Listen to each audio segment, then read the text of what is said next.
The scratching under the floor beware dears. She lights a candle and tiptoes across the dormitory. Carefully lifting a loose board near the hearth, she discovers a hidden spiral staircase made of stone, descending into darkness. She hesitates, then climbs down. The library no one remembers. Each book on the shelf bears a name, some familiar, others unspoken for years.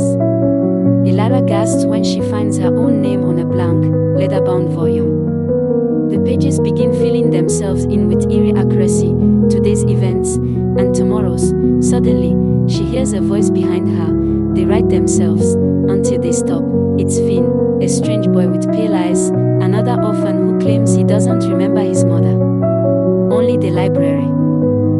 In the library, the shelves where their books once sat are now dusty and bare, as if they never existed. Elara suspects a figure in the shadows, the librarian, cloaked and faceless, who roams the aisles whispering, some names were never meant to be spoken.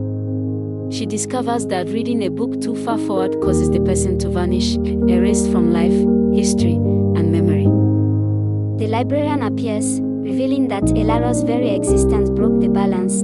Her story was never supposed to be written. Now, the library is unraveling reality to correct it. Librarian, whispering, "You are not a mistake, child. You are a miracle." But miracles leave cracks.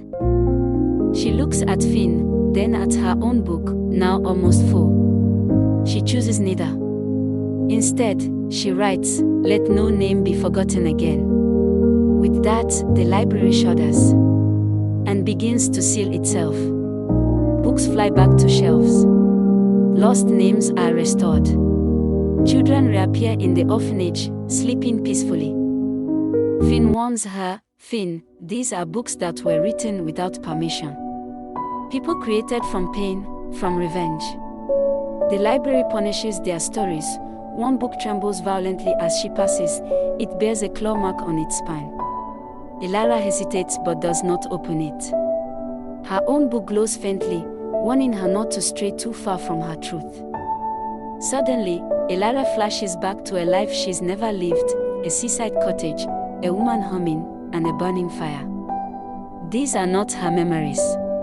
Or are they? She rushes to the library and checks her book. A new chapter is forming, The Borrowed Life. Finn looks concerned.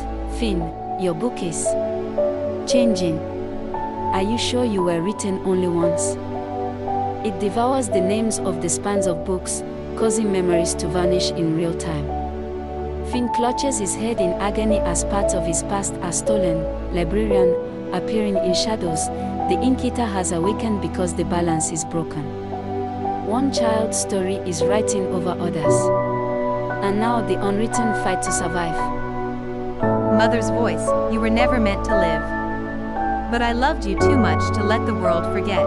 Elara floats to a pedestal where her name is split in two, Elara and Ariel. She realizes the truth. She's not one person, she is two stories merged, written by her mother to save one daughter by sacrificing another. Only one name can remain. Librarian, you are not the villain. But even stories must end, or they consume the ones around them. Elara looks at Finn, fading fast, and at her glowing book, now split into two. With trembling hands, she writes, "I am both. And I choose to share the ink." They are led by the librarian to the highest room, a golden dome where ancient books float in midair. There, a woman waits, ethereal and kind.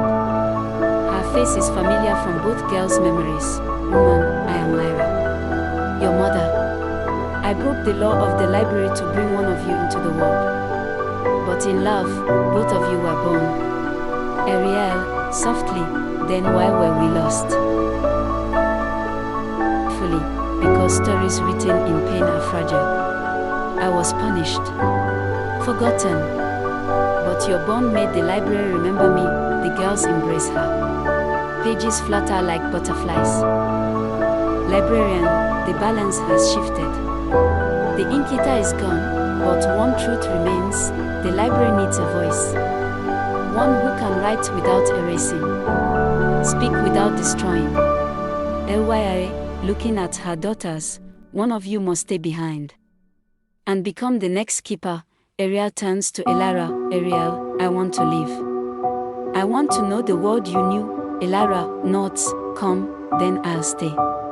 I've always been drawn to the words. She kisses Ariel's hand and steps forward.